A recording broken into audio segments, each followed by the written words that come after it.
Advocate Amitabh और जो उत्तर प्रदेश से हैं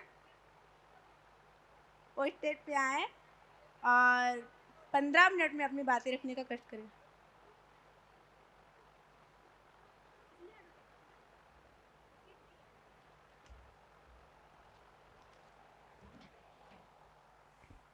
धन्यवाद संचालिका महोदय। साथियों, अपनी बात शुरू करने से पहले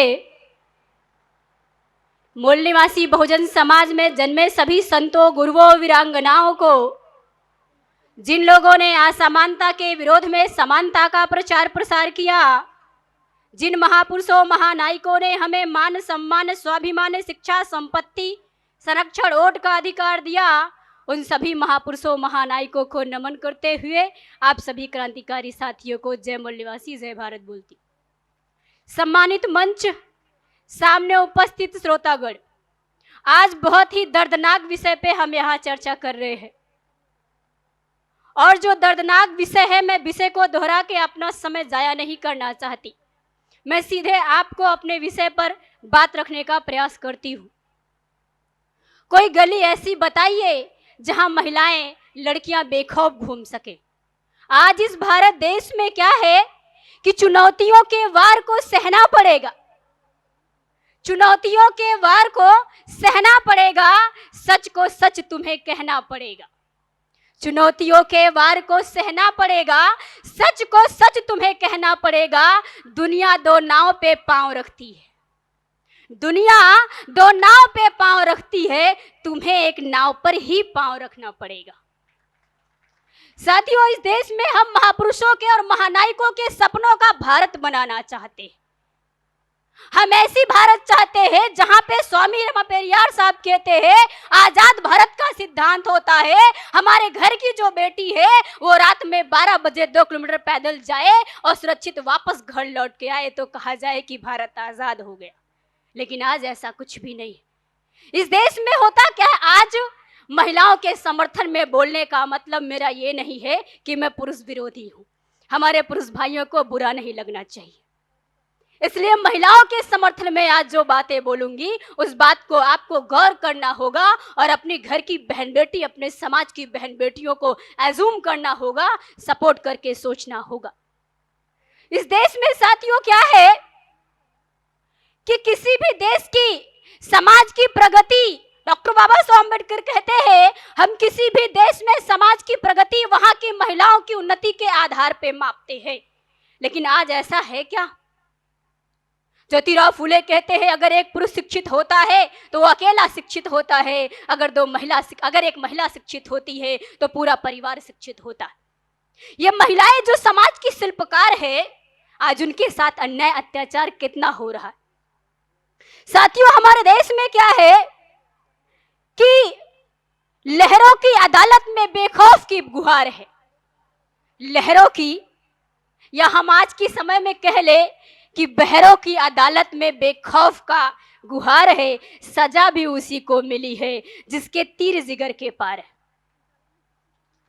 आज क्या होता है साथियों, 10 साल का बच्चा अगर बस में चढ़ा है, 10 साल की उम्र से ज्यादा का बच्चा अगर बस में चढ़ा है तो उसकी पूरी टिकट ली जाती है, लेकिन अगर 17 साल का बलात्कारी है तो उसको नाबालिग कहा जाता है। क्या यही कानून है? अगर हम देखे जाए, हमारे देश में गरीब कानून से डरता है, अमीर कानून से खेलता है और राजनीति इसका दुरुपयोग करती है, जिसकी कीमत हमारी जनता को भरनी पड़ती है। आज की दीवारें जो है वो क्या बोलती है? इस शहरों की दीवारों पे लिखा होता है, शहर की जो दीवार है उस पे ये लिखा होता है, मर्दाना कमजोरी सी भरी पड़ी है ये शहर की दीवारें, और ये दीवार के लोग जो कमजोर मर्द कहता है कि ये औरत कमजोर है, वही कमजोर मर्द क्या कहता है कि औरत कमजोर है। साथियों, इस देश में आजादी के महोत्सव के नाम पर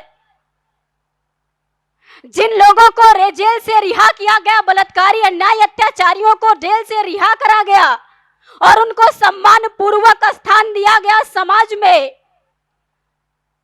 में सम्मान पूर्वक स्थान देने के बाद उन्हें ये कह के कहा गया, हवाला दिया गया कि वो संस्कारी लोग थे। तो आपको ध्यान देना होगा, अगर सवर्ण जाति के लोग संस्कारी हैं, यहाँ पे रेप बलात्कार करने के बाद, तो ये खौफनाक मंजर मेरे दिमागों में गूंजता है कि मनुस्मृति का कानून बहुत जल्द ये लाने वाले, क्योंकि मनुस्मृति में महिलाओं के ऊपर या शेड्यूल कास्ट के ऊपर या SC ST OBC के ऊपर अगर सवर्ण लोग अत्याचार करते हैं तो उन्हें कोई भी सजा नहीं होती। दूसरा, मैं आज एक बात कहना चाहती हूं। हमारे यूपी में एक कहावत है, बेसिकली मैं यूपी के पूर्वांचल एरिया से हूं, वहां एक कहावत है कि जब सैया भय कोतवाल तब डर काहे का। हमारी यूपी की कहावत है, जब सैया भय कोतवाल तब डर काहे का। यानी इस देश में वो चाहे महिला हो चाहे पुरुष हो, जो सवर्ण क्षेत्र में है, जो इसकी शासन व्यवस्था में आज कायम है, वो लोग क्या है, उनके लोग आज रिलेटिव्स लोग इसका सांसद विधायक और मुख्यमंत्री CM PM बन के बैठे हैं, जिसकी वजह से क्या होता है, उनको कोई डर नहीं लगता। साथियों, अगर एक तरफ वो आदमी अच्छा है और रेपिस्ट है, दूसरी तरफ कोई रेपिस्ट है, कोई अन्याय अत्याचारी है और वो आदमी अच्छा है, ये दोहरा चरित्र खौफनाक मंजर की तरफ लेके जाता है। तो मैं कहना चाहती हूँ, अगर रेप करने के बाद जेल में जाओ, अगर वो अच्छे लोग हैं, संस्कारी लोग हैं, तो मैं उन लोगों को, जिन लोगों ने हमारी बहन बेटियों के साथ, हमारी महिलाओं के साथ अन्याय अत्याचार किया, उनको भी शहर के बीच चौराहे पे गोली मारना चाहती हूँ। उसके बाद ले चलो जेल में, फिर संस्कारी घोषित कर देना, अच्छा घोषित कर देना। क्या ऐसी दुहाई वो देने को तैयार है? अगर नहीं है तो समाज में असमानता अभी भी बरकरार है। साथियों, हमारे देश के 31 राज्य है। 31 राज्य में अगर देखा जाए 365 दिन हर राज्य में होते हैं। हर महीने, हर सेकेंड, यहाँ एक घंटे में 49 बलात्कार होता है। एक दिन में 86 बलात्कार के रेशियो हमारे समाज में आते हैं।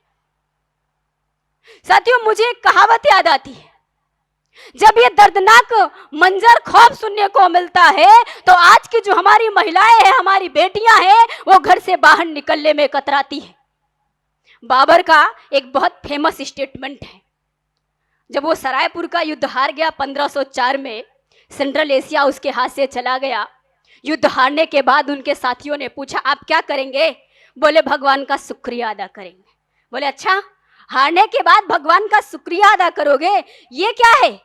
बोले, जानते हो भगवान का शुक्रिया क्यों अदा करेंगे? बोले, क्यों अदा करेंगे? बोले, इसलिए। बाबर कहता है, वो क्या कहता है, क्या हुआ अगर मैं मैदान हार गया? क्या हुआ अगर मैं मैदान हार गया? क्या नहीं हारा? वो ये सर झुकाने की और सजदा करने को मैं तैयार नहीं हूं, मैं ये नहीं हारा।